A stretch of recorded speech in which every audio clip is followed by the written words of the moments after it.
This farmer used to dismember women in one of his farm's barns, but there's a detail. In one of these barns, he also threw huge parties for many people from the city. And for almost 20 years, nobody noticed or wanted to notice. Check out the details of this story. A woman ran out of a trailer on a pig farm.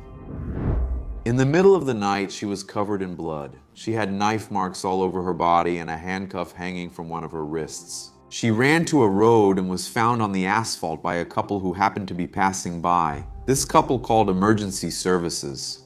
Her injuries were so severe, so deep, that her heart even stopped twice in the operating room, but she survived. She told the police everything that had happened, exactly who that man was, where he lived. The police arrested the farmer. She accused him of attempted murder, but in 10 months the charges were dropped. Because that woman who ran away was a drug addict, and in the prosecutor's assessment, she wouldn't be a reliable enough witness. So the man went back to his farm, and what he did in the following years before finally being arrested again is the part of this story that no one will ever forget. I'm Marcos Campos. Welcome everyone to this remake of the Robert Pickton case. I covered this story here back in the channel's first year if you've been with me since the beginning. But now, with new details that came to light later, I wanted to make this new version much more in depth so we can really understand the details. This is one of the most unusual serial killer cases in the world. The context and setting alone could already be the plot of a horror movie, right? The pig farmer who killed dozens of women got rid of the bodies in a way that was completely surreal and disturbing. And he remained unpunished for about 2 decades while the police leadership was looking the other way. If you like real stories with depth, go ahead and subscribe to the channel. Every week there are several episodes like this one here. If you can, become a member. It really helps me a lot with the productions. Deal? With that established, let's get to the facts.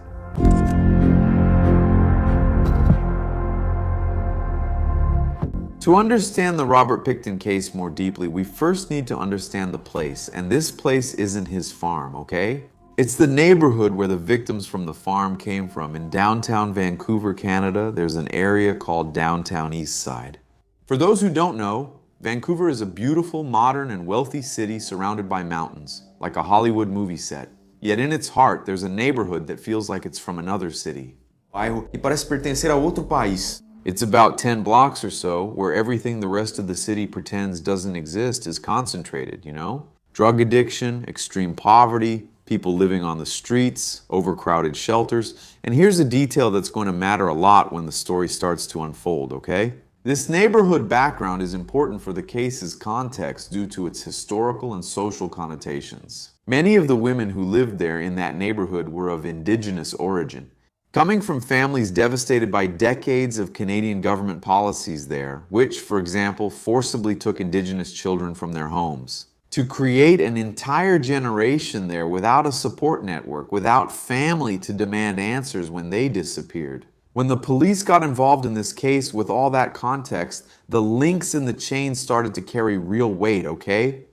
In that neighborhood, many women worked on the streets, some to survive, others to support an addiction. And when I say that, you know what I mean, right? Prostitution, sex workers, and they stayed in a specific area of the neighborhood called the Low Track, just a few streets where everyone knew you could find company if you paid, you know? So that was the spot where the most vulnerable women in the city ended up gathering, and obviously they were exposed during cold nights. Anyway, no police presence, not many people around to protect them from whatever might happen. Of course, there's the risk of taking on that responsibility too. But anyway, we're talking about a city, right, where there was some structure.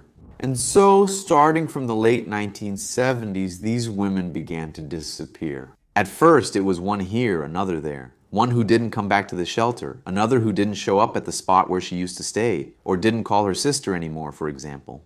Since they were women without a fixed address, often lacking documents and without family, there was often no one to go to the police and demand an investigation. These disappearances didn't lead to anything. The Vancouver police would write the name down on a list if they even did that, and life went on. The explanation was always the same. She must have left, she must have moved away, or suddenly died of an overdose in some alley. And that was the tone of what was happening. But they hadn't left, right? And much less died in just any alley. Well, guys, this brief background is important for this case, okay? As you'll notice, because let's just say it helps shape the modus operandi of everything that's about to unfold in this serial killer's life. And as we've already seen in several other serial killer cases, right? This disregard from the investigation because they're people, that they think no one will look for, and the serial killer knows this too, so it creates the perfect environment for the predator to act. The farm. About 27 kilometers or so from downtown Vancouver in a region called Port Coquitlam, there was a farm, a pig farm, raising pigs. It wasn't a nice farm, okay? It was nothing like those postcard farms, far from it, despite the area it was in. It was a big piece of land, kind of dirty, with muddy spots in some areas, huge metal sheds, all rusty, crooked fences, hundreds of pigs. And in the middle of the property, there was a trailer, old too, where two brothers lived, Robert and David Pickton. The two of them inherited that farm when their parents died. That happened in the late 70s. His mother, according to reports, was a very tough woman who prioritized raising the family's pigs above everything else. Sometimes even above her own children, right? Robert and David would often go to school in dirty clothes, smelling like manure. Even their classmates would bully them, right? They called them stinky little pigs. Robert was quiet, kind of strange to some people. The kind of person that neighbors later described as a nice guy, but weird to some extent. And they couldn't really explain why, that feeling of weirdness. Over time, the city grew around that farm, and the brothers sold some pieces of the huge land they had to construction companies. They made a lot of money from that. And with the money from selling the land, instead of modernizing the farm, they did something else. They turned the old slaughterhouse on the property into a party venue, and they called this party house Pig Palace. The Pig Palace became one of the most popular places in the region. The brothers registered a non-profit organization at this location, probably to, get around some bureaucratic issue, maybe income tax or something like that. I'm not exactly sure. What I know is that they said they organized events there for social causes, but actually they threw parties, huge parties. Around 2,000 people used to go there. Politicians, businessmen, members of the Hells Angels. They were a really big biker gang, popular and all that. And there was nothing social about those parties, not even for the people who were there, drugs, alcohol. A lot of women, including some brought from downtown Eastside by Robert Pickton himself. He would personally go to the neighborhood. He offered money, drugs, and many of them who were addicted, they ended up going to the farm. And that's where the detail comes in that connected the farm to downtown Eastside, which is one of the main links in this chain. Maybe it wasn't looked at more closely, right? At least at the time. Pickton was already visiting that neighborhood regularly. And the reason was very simple, even trivial.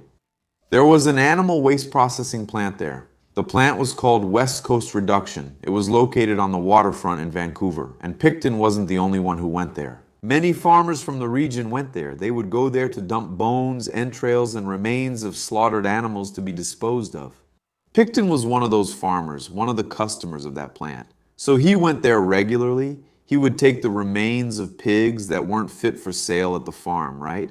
And workers from that place later testified at the trial. They saw Pickton arrive there with huge barrels stacked in his pickup truck. And he would dump everything there in the industrial pits of that plant, with his bare hands, without any protection. In fact, he was known there as the Pig Man. And what nobody realized at the time was that this plant was close to the low track. In other words, like we say here, it wasn't out of the way. It was on his route, So Pickton would go there to do what he needed to dispose of the animals. He would pass through downtown Eastside, that place there, to talk to the women in the neighborhood and take some to the farm. Years later, this travel routine, by the way. It would show how this coincidence, in quotes, was much more sinister than it seemed. The survivor. Do you remember the woman I mentioned at the beginning when I said, pay attention to the details of this story? The brave woman ran out, found a couple on the street who called and got emergency help and all that. She was badly injured. Well, that woman is Wendy Lynn Stetter. And she was obviously running from the farm, escaping from Robert Pickton's farm. What I haven't told you yet is what happened after that, okay? Pickton also ended up in the hospital that same night, because this woman managed to hurt him during a fight they had. Some sources say they were even treated at the same emergency room. But others, however, say that Pickton was taken somewhere else. What is known for sure is that the medical team found in his pocket the key that opened, guess what? The handcuff that was on that woman's arm. The police were called right away, and Pickton ended up being arrested that day. He was charged with attempted murder, but he was released on bail for about 2,000 Canadian dollars. Here are two of the pig-related links in this criminal chain, right? Pardon the pun. When the prosecution dropped the charges 10 months later, they said that Wendy was a drug user who had missed a lot of the meetings that needed to happen with the prosecutors on the case. And no one bothered to thoroughly investigate, for example, the clothes and boots, personal items that had been seized from Pickton that night. Some of this evidence was analyzed at the time, but important items were not explored as they should have been to connect Wendy's case to other women who were already disappearing at the time. Everything was stored there in an evidence warehouse. It stayed there more than 7 years without anyone opening that box from Wendy's case. The guys just looked at it and said, drug stuff, must be a sex worker. Probably not making any sense. Oh, Pickton? Come on, he's our buddy, a friendly farmer. Let him go. He's been here 10 months. This is absurd. And that's how it stayed. And when they finally opened that box of objects to test, this was already in 2004, 2 years after Pickton had been arrested again. They found the DNA of women who had disappeared on those items. And according to testimony at the 2012 public inquiry, the DNA of 3 women was identified there. Jacqueline Murdoch's DNA was found on a condom wrapper. Also, Andrea Bosch's and Boar Haven's DNA was found on some boots, and also Kara Ellis, whose DNA they found on a jacket. Some sources, I need to tell you guys, only recorded 2 confirmations, okay? But the more detailed testimony points to these 3 women. Here's the thing, at least one of these women, Kara Ellis, was already missing when Wendy was stabbed in March of '97. In other words, if the police had tested that evidence at the time, instead of just putting everything on a shelf, maybe they would have linked Pickton to the disappearances at a more appropriate moment, if you know what I mean, right? And here's a really heavy part, because 5 of the 6 women Pickton would later be convicted of murdering disappeared right after the charges against him were dropped in Wendy's case. But in total, right? 19 women connected to the farm disappeared between January 1998 and his arrest in February 2002. And here's the surreal thing that caught my attention. These guys look at the victim's credibility and don't do the job they're supposed to do. It almost seems like they gave him permission to kill, like, do the cleanup for us, Pickton. That's messed up, huh? The ignored voice says. Well, while Pickton was still free, living his life, people tried to warn the police. And it wasn't just once, okay? It was several times. In July of '98. Just so you have an idea, a man named Bill Riscox, who worked there at one of the Pickton brothers' businesses, and he used to go to that farm every week to get paid for the work he did. He called a tip line that had been set up by a friend of another missing woman. This Riscox had a close friend of Robert's who had been inside his trailer several times, and she told him what she had seen there. There were purses, documents, women's clothes scattered around the trailer, things that clearly didn't belong to Robert Pickton. So this Riscox took this information to the tip line, and he also said that the farm was a strange place. There was even a huge wild boar, according to the report, weighing about 270 kilos that acted like a guard dog and would attack anyone who went in there, you know, someone who wasn't expecting it. And that the women who went there sometimes were never seen again. The police even wrote down that information. More or less, right? Around that same time, a Canadian police officer named Kim Rosman, the guy who actually invented the methodology of geographic profiling, and today it's widely used all over the world. To track criminals by analyzing location patterns, he concluded, after cross-referencing data, that there was a serial killer operating in the Vancouver area, and that he was deliberately hunting women who would be invisible to the system. Rosman took his analysis to the police leadership in September 1998, along with a task force that was about to issue a public alert about the matter.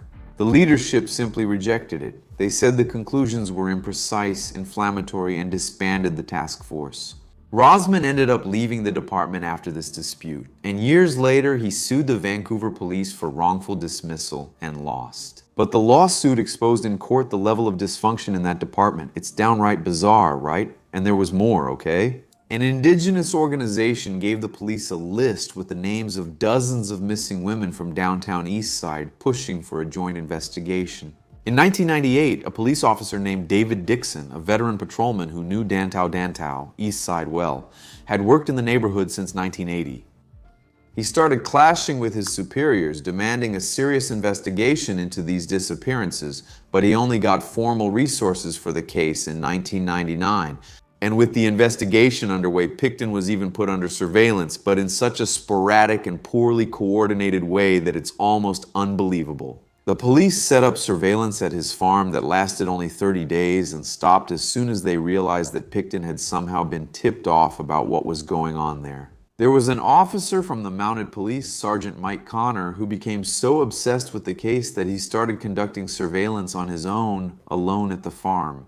He did this late at night more than 30 times, but never managed to catch him in the act he needed to justify the warrant. But if someone tipped the guy off, he wouldn't catch him in the act anyway, right? What are you feeling at this moment? Tell me.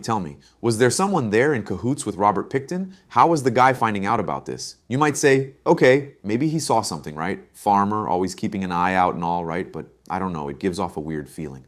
Anyway, in August 1999, agents even followed Pickton to the processing plant, right? Where he dumped the remains. And they saw him unloading the barrels from the pickup truck, but they didn't get out of the car to see what was inside those barrels, okay? 2 days earlier, the informant had told the police that this was exactly how Pickton got rid of the bodies or parts of them. 3.5 years before Pickton's arrest, Rosmo's warning that police officer there was shelved by police leadership. And during that time, dozens more women disappeared. More than 70 women had gone missing from that neighborhood in 2 decades. And the police kept treating each disappearance as an isolated case. There's no way. Either it's sheer stupidity and naivety or they're in on it with the guy. There's no way, man. This is surreal, bizarre. The door that opened everything. In early February 2002, the police finally entered Pickton's farm, but it wasn't because of the missing women, okay? It was because of illegal weapons, a search warrant for illegal possession of firearms, nothing to do with homicide. When the police went into Pickton's trailer, they started searching everything. They found something that wasn't on the warrant. Personal belongings of women who were on the missing persons list. We had already talked about this, right? ID cards, clothes, personal items, and among them an asthma inhaler with the name Serena Abbotsway, one of the missing women. That medicine was prescribed about 2 weeks before she was last seen, and that's when the weapons warrant turned into something else. The police requested a second warrant now, this time related to the investigation of the disappearances, and when they started digging on the property, things changed completely, okay? Finally, they found human bones mixed with pig bones. Pigs, teeth, pieces of skull scattered among piles of animal remains. In some sheds, there were buckets with human skulls cut in half and hands and feet stuffed inside.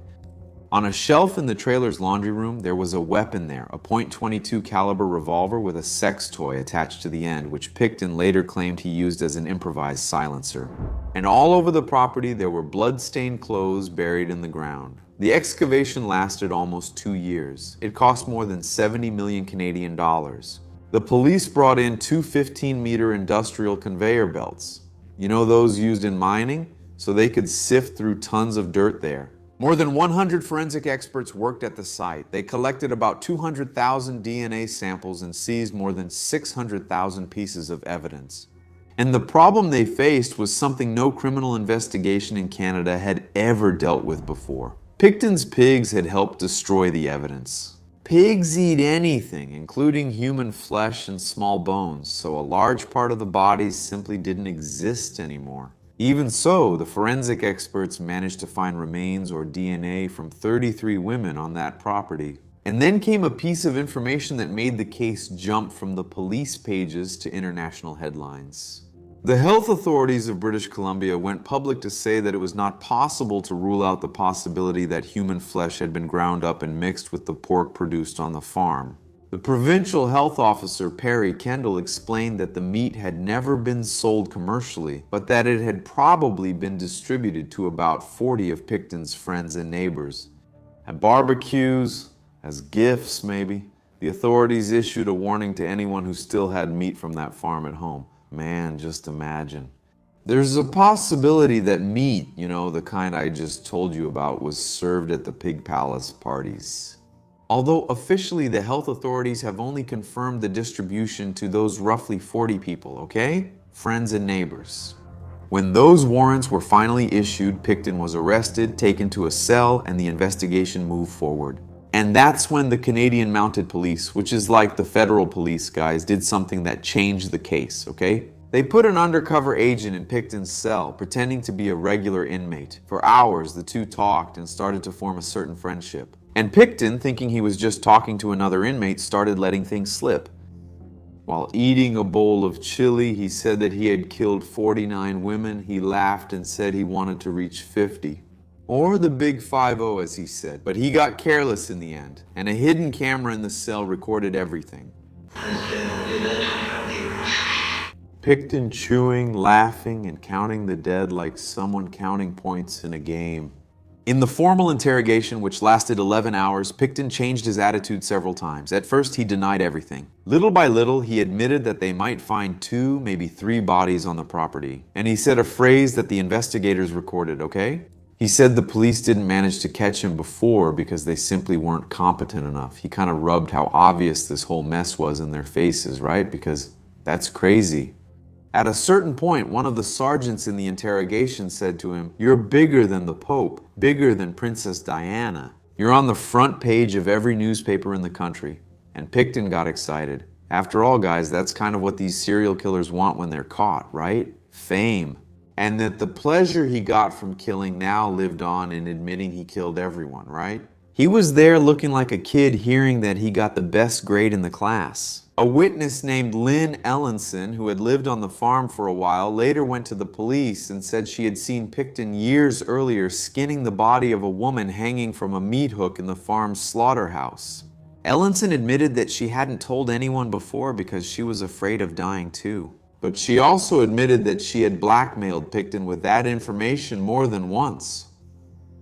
And Pickton's acquaintance, Andrew Bellwood, told the police an even more shocking and disturbing story. He said that Pickton one night reenacted for him how he committed the crimes. He then took out a handcuff and a wire from under the mattress and started showing him. He would handcuff the women behind their backs during sex, strangle them with the wire, take them to the slaughterhouse to bleed and gut them. What was left he fed to the pigs. What was left went in barrels with pig guts straight to the processing plant, along with the remains of the animals. Do you remember I mentioned that there was a police car that stopped there to watch him at that factory? Yeah, but the guys never went in to check. Do you remember what I said? That there were human remains there too. Pickton told all this to his friends so naturally that he said it was like they were explaining a recipe. And during the excavation at the farm, forensic experts also recovered fragments of human bone from a wood chipper found on the property. It's such an absurd thing, guys, that it could be, like a script for the Texas Chainsaw Massacre, but in this case, it would be the Pig Farmer Massacre, right? It's something so inhuman, so heavy and grotesque. It seems like the plot of a gory horror movie where you think, there's no way this could happen in real life. It happens, it's even worse. The trial. The trial of this man began in January 2007, and it lasted almost a year.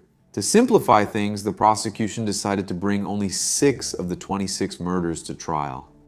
They were those of Serena Abostwe, Mona Wilson, Andrea Joyce Berry, Brenda Ann Wolfe, Georgina Faith Pepin, and Marnie Frey. The defense tried to argue that Pickton had not acted alone and that other people had access to the farm and could have committed the crimes. And Pickton himself, during the recorded interrogation, had hinted that he was not the only one involved. The prosecution responded with the evidence found on the farm, the victim's DNA in Pickton's trailer, their personal belongings hidden there among his things, and the recorded confession to the undercover officer. In December 2007, Robert Pickton was convicted of 6 counts of second-degree murder. In Canada, the difference between first and second degree is premeditation, right? The jury found that there was enough evidence to convict for murder, but not enough to prove that each crime was planned in advance. And the sentence was life imprisonment with the possibility of parole after 25 years, which is the maximum penalty allowed there by Canadian law for second-degree murder. In 2010, the prosecution officially dropped the remaining 20 charges. The reasoning was practical. Since Pickton was already serving the maximum sentence, new convictions wouldn't affect it. Do you see how absurd this is? What about the other victims? They don't need names or anything. It's like confirmation of what I said at the beginning, that because they were sex workers, people of indigenous origin and poor, etc., etc., so screw it. There doesn't need to be justice for them. The guy was already convicted on 6 counts. Okay, that's enough. He'll stay in prison anyway. He can't get more than that. Man, it's just as bizarre as the guy's crimes, dude. But strangely enough, it's said that some families actually felt kind of relieved that they didn't have to relive the details in another trial. But others were devastated because they would never see formal justice for the murders of their daughters, sisters, mothers, etc., etc. I have to side with that second group because after all, that's what justice is for, right, guys? To give an answer. After the conviction, the government of British Columbia opened a public inquiry to investigate how the police had handled the case, or hadn't handled it, right? The result was published in a report called Forsaken, which in Portuguese means abandoned. It concluded that poorly conducted investigations, institutional prejudice, leadership problems, and fragmentation among the region's police agencies had contributed, so that Pickton could remain free for so long doing what he liked to do. The report also confirmed that Kim Rosmo's warning, remember him, the police officer, that's right, was accurate. He had already identified the pattern of a serial killer operating there, but his report was simply shelved by the police leadership 3.5 years before Pickton's arrest. In other words, the guy stayed free for a long time. It's absurd. In February 2024, Pickton became eligible to apply for parole, day parole. It's a system where inmates leave during the day and return to prison at night. That's pretty common here in Brazil, right? Full parole would only come in 2027, 25 years after his original imprisonment. Even though it was just the first stage, the news, of course, caused outrage throughout Canada. Victims' families, indigenous organizations, and politicians demanded that he never be released. 3 months later then, on May 19, 2024, another inmate attacked Pickton inside the maximum security prison of Port-Cartier in Quebec using a broken broom handle. Pickton was taken to the hospital in serious condition. On May 31, 2024, Albert Pickton died. He was 74 years old. The attacker, an inmate named Martin Charette, pleaded guilty sometime later in a court in Quebec. And he said a phrase that spread throughout Canada: "I killed Pickton for the victims. I know no one should take justice into their own hands, but I did it for the victims, not for myself." So I ask you, dear abductees, what do you think about this? Remember Wendy Lynn Eistetter? The one who survived by running out of the trailer told everything to the police, gave the name, address, all the details, and the police simply decided not to believe her, said her word wasn't enough. And a woman with a drug addiction wasn't trustworthy enough to keep a man in jail for attempted murder. They let him go. He returned to the farm and resumed killing. There's a saying here that fits perfectly. Where there's smoke, there's fire. The police's job was to go investigate regardless of what they thought about her, right? Many women died afterwards. 33 DNA samples were found on the property. He himself said, smiling while eating chili in his cell, that he had killed 49. And he wanted to have killed 50, but he couldn't because he was careless. And all the evidence that could have stopped this killer was there, but it was also ignored inside a box in a file room. The Forsaken report concluded that all of this was fueled by poorly conducted investigations, weak leadership, lack of coordination between law enforcement agencies, and systemic prejudice against poor women, indigenous women, drug users, and sex workers. In other words, the police didn't treat them as citizens who deserve protection. They treated them as people who, if they disappeared, it was fine, no one would look for them. That's what I said, right? Maybe Pickton will clean things up for us. That's basically what happened, just implicitly, right? And here we can't even get into the deeper layers that this creates, can we? After all, if they're there doing what they were doing, it's because a lot is happening there. I'm not generalizing, though. But anyway, there are many layers here that we could talk about, and not just this mess that happened in the investigation. Pickton was an isolated farmer there, most likely very well known in the region, right? The guy from the pig farm selling, he sold pigs to everyone and kept killing. Now the question remains here, right? If he had, it's just that these serial killers, they keep copying each other, right? But what if he had targeted some victims a little closer to the city area, where everything I mentioned at the beginning is, right? Beautiful, wonderful setting, rich city, and so on. Would Pickton have stayed free for so many years? Would he have bragged about killing 49 people? I don't know. That's a question that, in this specific case, is relevant. I want to know your opinion about all of this. Once again, I thank you for your company. I hope you enjoyed this remake of the Robert Pickton case. When I did it early on in the channel, back in 2020, he was still alive. That's it. Thank you for your attention. A kiss from the redhead. See you in the next episode.